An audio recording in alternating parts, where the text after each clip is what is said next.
today at Community Service Society and also PCAC, and we're all calling for, once again, the expansion of fair fares to be at 200%. I know it seems like something we keep saying, but we're going to tell you in just a few short seconds why we will not give up on this mission, why it's important to actually hundreds of thousands of New Yorkers who are currently being left out of the eligibility and who need to hit that mark. There are so many reasons why New Yorkers are struggling right now, right? Far beyond transit. Folks are really having a hard time putting food on the table. They're having a hard time with housing, right? Like if you have ever lived in poverty, survived in poverty, right, and have been at the edges of hunger or anything like that, eviction, if you've ever been an unhoused member of New York, right, I was once backpack to backpack and working a full-time job, right, mind you. So these are the things that folks are dealing with. In fact, I'm just going to share a short story before we jump in. Something I saw this morning right here on Broadway, and I feel like it's there. It's connected. I was in McDonald's. I normally don't go there, and I stopped. Believe it or not, I know I eat, but I don't normally go there. I stopped to get a little breakfast deal, and I'm waiting for my food at the pickup. It's me and about 3 other ladies, all of them members of the senior community. And they called out the number of someone who's supposed to receive their food, a rather large bag. A young man ran in, grabbed the bag, and sweeped out. And I was instantly shocked. First, I was upset. And then I thought, this is not a person robbing her for her money. Yes, he was wrong. He should not have taken the food. But I kept thinking, what was going through his head at that moment, right? Like, what did it take for him to even do that? What was he feeling to have stood there all that time as if he was waiting for his own food and then taking that food? He didn't ask for anything else. And I kept going, why didn't he ask for help? But he shouldn't have to. Folks should not have to walk around hungry and decide that it's going to come to that level of desperation, right? That you have to actually take the food of another person because that's how hungry you are, and something, some system, some person, somewhere in your life, something has failed and not connected, where you can't even get a meal, right? And so that just like sat with me, and it sits with me when we talk about fair fares, because a lot of times the way that we describe it is we try to connect it with fare evasion or the fact that folks are not paying their fare, and rightfully every New Yorker should pay their fare. The reality is every New Yorker cannot, and those are the issues that we need to tackle, because what's happening is you're seeing a symptom of a much larger problem. Right? Why is it that someone can't put together $2.90? And what else is failing them in life? I know because I've scrambled. Like I scrambled yesterday just to come up with some money to get to where I had to go. And I'm working, I'm employed, but I'm struggling with my bills all the time. Every single week, I'm trying to figure out what can I pay this week and what don't I have? And that's a question that people are asking. And you're talking about employed folks. So right now, when we talk about expanding fair fares to 200%, we are talking about an active member society who's getting up probably 5 days a week, right? They're making a little bit over minimum wage, but they're still not there. Maybe they have a few roommates. Maybe they're staying with a partner. They're making it work in whatever way they can, but we need to be able to catch that person and help them where they are. Right? We don't want them to go backwards to where they go full employment. Yeah, they will qualify, but something else in their life is going to be lacking. So I'm thankful for the support of all the council members you see here. I'm thankful for Speaker Adams for putting this together and reaching out to her colleagues and all of my colleagues who are joining me. And I'm going to, without further ado, go into who wants to support this initiative and talk to them. All right. So next up, we're going to hear actually first, because we have so many folks here, I'm going to go to Majority Whip Samina Brooks Powers, actually. Yes. Thank you. Chair. Madam Chair. Woo! She's going to speak for me and all of us. Because I'm ready. Thank you, and good afternoon, everyone. Thank you, as always, to the Writers Alliance and all of my colleagues standing here today in support of a critical issue, expanding fair fares to reach more New Yorkers in need. As chair of the Committee on Transportation and Infrastructure, I see every day how transit access shapes economic opportunity, job security, and stability for working-class families. In communities like Southeast Queens, where many residents face long commutes, limited transit options, and financial strain, fair fares isn't just a discount, it's a lifeline. Last year, we were able to expand fair fares eligibility from 120% to 145% of the federal poverty line, thanks to strong advocacy from the council. We are proud of this expansion, but it is simply not enough. Expanding this program to reach New Yorkers at 200% of the federal poverty line is critical to support working families, seniors on fixed incomes, caregivers, students who are trying to stay afloat. That's over 400,000 people who would finally have the chance to move through this city affordably and with dignity.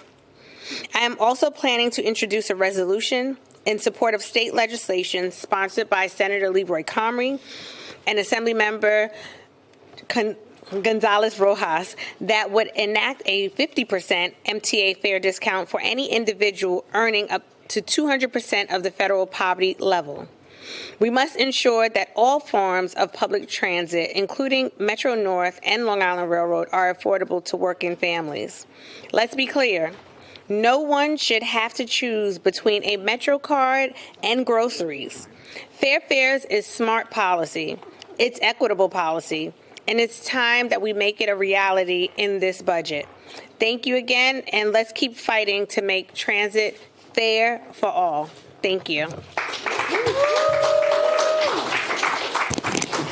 Thank you so much for that, Councilmember Brooks Powers. Having any level of state support would be amazing, and so we're excited to hear about that bill, and we look forward to that support. And without further ado, we're going to introduce a person who's really been championing this, who's been leading, as you know, this council, and also leading on this issue, and we're so thankful for her support, Speaker Adrienne Adams. Thank you. Thank you.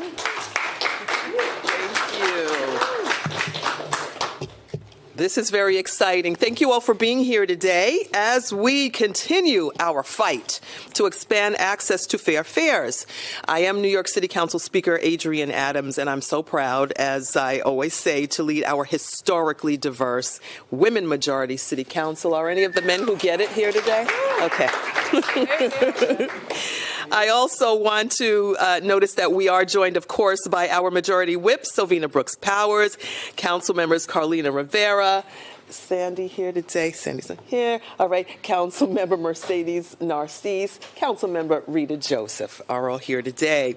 I also want to acknowledge, of course, the leadership of Riders Alliance, CSS, PCAC, and all of the advocates and community organizations represented here today.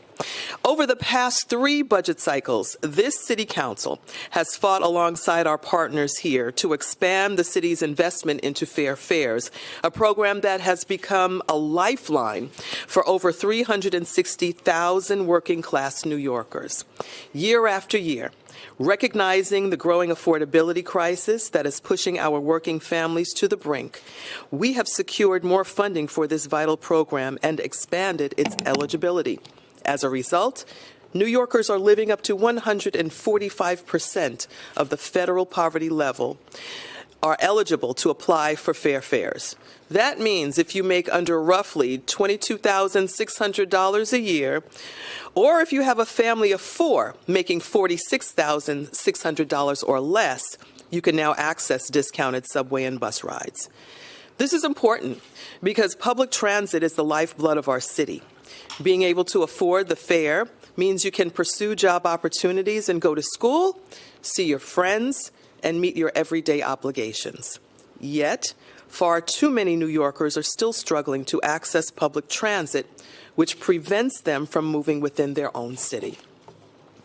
That's why the Council, alongside this coalition of advocates, is continuing our fight to expand fair fares eligibility to include New Yorkers living up to 200% of the federal poverty level. That has been our goal from the outset. We know New Yorkers need our support to make this city more affordable.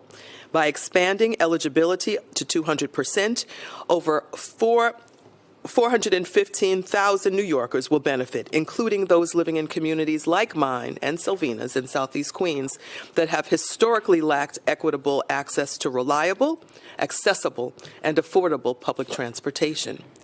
As budget negotiations continue, the Council will be a champion for fair fares. Increasing affordable access to our public transit system must be a top priority. We know the impact this expansion would have on our residents in every single corner of our city, and we will continue to work together to make this a reality. Thank you very much. Thank you. Thank you, Speaker Adams. And next we'll hear from our colleagues at PCAC, who's responsible for this amazing report you see displayed here. And speaking on their behalf is Cara Gohl. Thank you. Thank you so much. Hi, everyone. I'm Cara Gohl, representing the Permanent Citizens Advisory Committee to the MTA, PCAC. Thank you to Speaker Adams, all the council members here today, and our partners in Advocacy, Writers Alliance, and CSS in this fight. Today, PCAC is thrilled to release a brand new report showing just how impactful Fair Fare's expansion to 200% would be. Over 415,000 New Yorkers, including 160,000 regular commuters, currently left out of the program would become newly eligible in every single district, as you can see in this map here. We found that an additional 10% of the Bronx's entire commuting population would become newly eligible for the program, making a huge difference in the lives of students, families, and whole communities.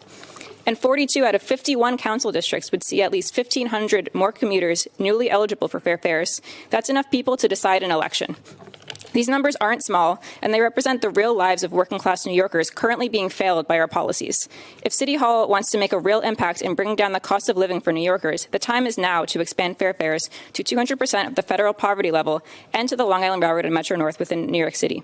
Let's stop kicking the can down the road on reaching 200%, going through 6 months of rule changes every year, and finally get it done this month. Expand fair fares. Thank you. Thank you for that, Cara. And next we'll hear from Councilmember Carlina Rivera. Thank you. Thank you so much. What a friendly room. I love it. Good afternoon, everyone. I'm Carlina Rivera, the council member representing very hard-working communities on the East Side. And I'm also someone who remembers the very necessary struggle of affording to get on the train or bus. And whether you go back to bags of tokens or you are a vivid, Omni user, it has always been, as we understand it, the great equalizer, transportation.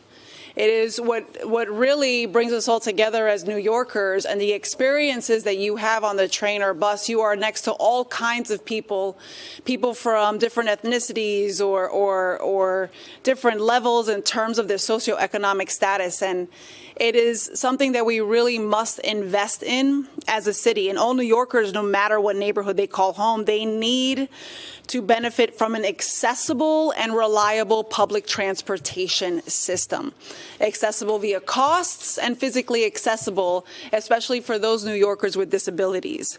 Fair Fares has already helped more than 350,000 New Yorkers by cutting the cost of a Metro card in half. But the program still excludes too many essential workers and low-income families who rely on buses and subways every day. Right now, a New Yorker working full-time, year-round, at the local minimum wage of $16 an hour earns too much to meet the eligibility of the Fair Fares program. And just think about it, when the cost of a gallon of milk has gone up, the price of a Metro card or Omni card is about to go up again, possibly over $3 a ride. We cannot delay. And sometimes you see $2.90. It might not seem a lot, but that adds up very, very quickly. And under the leadership of Chair Brooks Powers, we hear a lot of statistics and data from the MTA and New York City Transit. Right now, you have roughly 1 million people who wake up and evade the fare. These people are not waking up to buck the system. They're not waking up trying to get the mayor or the chair of the MTA upset. They're having to make a very, very difficult choice. And that can no longer happen. The rising number of people enrolling in Fair Fares also tells us exactly what we need to know, that the program works. And Speaker Adams has been fantastic about this. She is from a part of New York City that actually is a transit desert. It actually becomes quite controversial, these issues. But she has been unapologetic about supporting the people that need to get on the train now.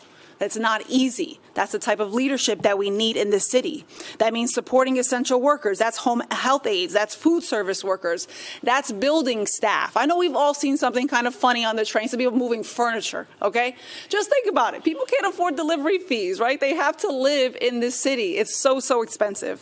So I think this is a fair adjustment to a proven program and something that has to be done right now. I want to thank the advocates for getting us this far. You all have been absolutely incredible. And I appreciate that you bring the data and, of course, the anecdotal and the personal, so the stories. Alguna palabra en español, I see Telemundo here. Gastos aquí en Nueva York son tremendos, demasiado.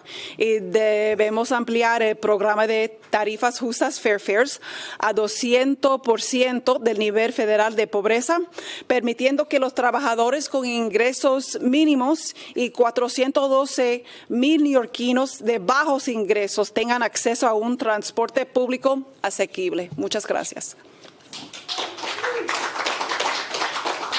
Thank you so much for that. And next, we're going to hear from another one of our partners who has been with us on this fight for, more than a decade now, CSS? It has actually been their leadership that kind of got us here when we were bringing the stories as Riders Alliance and making sure that subway and bus riders stood up for this fight. They really were the partner in the very beginning that had the data, could speak to that, and had done that back-end work, and we're forever grateful. And so we're going to hear from Debbie Chetsky. Am I saying it correctly, Debbie? Okay. Woo, CSS!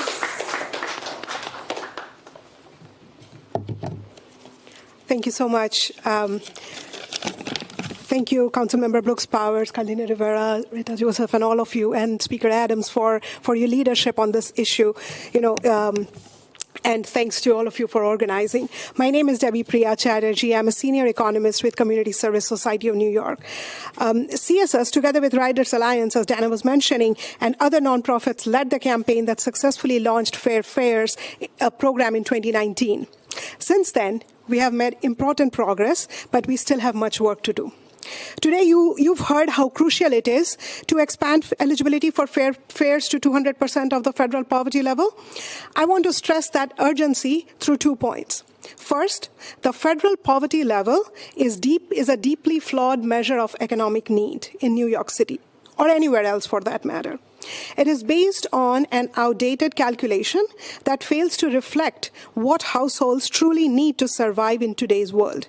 Even at the current expanded eligibility of 145% of the federal poverty level, a working parent of 2 kids can make up to $38,842 to qualify for this transit discount. But imagine being that parent, working full-time at at minimum or near minimum wage, raising 2 kids, and being told you earn too much to qualify for a discount on the Metro card. By raising the eligibility threshold to 200% of the federal poverty level, we can empower that parent to accept a raise, to take the promotion, or to finish a degree that could eventually put them beyond the need for any assistance at all. Okay. Second, transit in New York City is expensive. And for everyday New Yorkers, the cost adds up, just as Councilmember Rivera was just saying. According to CSS's latest survey, nearly 1 in 5 New York City residents with incomes below 200% of the federal poverty line often report often being unable to afford transportation. Even those earning above 200%, like between 200 and 300% of the federal poverty level, face similar levels of transit hardship. Given what's happening at the federal level, where tax cuts for the wealthiest are funded by squeezing health care and food assistance from those who need it most, we are likely looking at a major disruption hitting the city and its residents. The city can't solve every one of these problems, but it must do what it can to ease the burden on working families. And Fair Fares is one of those effective tools. With a relatively small amount of additional funding, almost negligible in the context of the overall city budget, we can expand Fair Fares eligibility to 200 FPL and make it more affordable to hardworking New Yorkers to get where they need to go. These are New Yorkers who can't just swipe their phone for a ride, who don't have the luxury of working from home, who constantly rearrange their lives, caregiving, appointments, friendships around the transit map, to stretch the $290 they paid as far as it can go. Let us get this reform passed now and implemented as soon as possible. Thank you.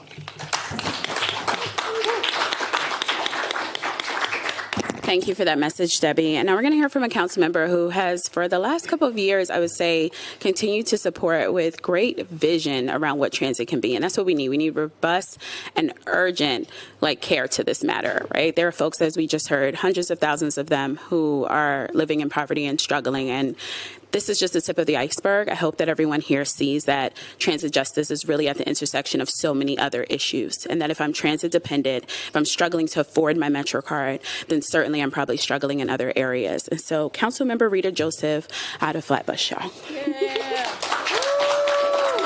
Flatbush in the building, huh? Flatbush is here. Good afternoon, everyone. I am Councilmember Rita Joseph. I am so proud to stand here with you, riders, advocates, and neighbors, in the fight for transit equity and dignity. We're gathered at a critical moment. The cost of living is rising, and far too many New Yorkers, especially our essential workers, our students, our caregivers, our older adults, are being forced to choose between a MetroCard and a meal. That's a false choice, and we should never accept it. Fair fares has already made a difference in the lives of thousands of low-income New Yorkers, but we know it doesn't go far enough. And not yet. That's why we're here today to demand that fair fares be expanded to 200% of the federal poverty line, because minimum wage workers deserve affordable transit. Because 412,000 New Yorkers would benefit from this expansion, and we can no longer wait. Because public transit is a public good. No one should be priced out of it. This is not just a matter of transportation, it's a matter of justice. This is about making sure that a mother can get to work without skipping meals, that a student can get to class without worrying, and that a senior on a fixed income can make it to their doctor's appointment. When we talk about budget, we're talking about priorities. And I want to be clear. Affordable transit must remain a budget priority for the New Yorkers who need it the most. I stand with you in this fight. I will keep pushing my colleagues and City Hall to do the right thing. Expand fair fares. Not next year, not in the next administration, but now. Let's build a city where getting on the train doesn't break the bank, where your zip code or your paycheck doesn't determine your access to opportunity. Thank you for Riders Alliance for your relentless advocacy, and thank you for all for showing up, standing up, and speaking out. Thank you to Riders Alliance, Speaker Adams, my colleagues, for your steadfast advocacy when it comes to transit equity. Let's keep riding, and let's keep rising together. Thank you. Thank you. And last but certainly not least, we're going to hear from a partner who, this is someone actually in this group where we have had the pleasure of going to Albany. They've certainly turned out the most folks. I remember being on a bus and being like, oh, we're going to need a second bus with this group. And actually, we kind of reconnected in the last couple of months. And just a few months ago, I was invited to an amazing meeting out in Jamaica, Queens.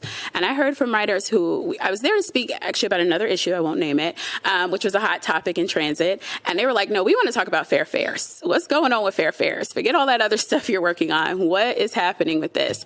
And so it's only right that they joined us today. And we're going to hear from Rachel Rivera on this issue. Thank you, Rachel.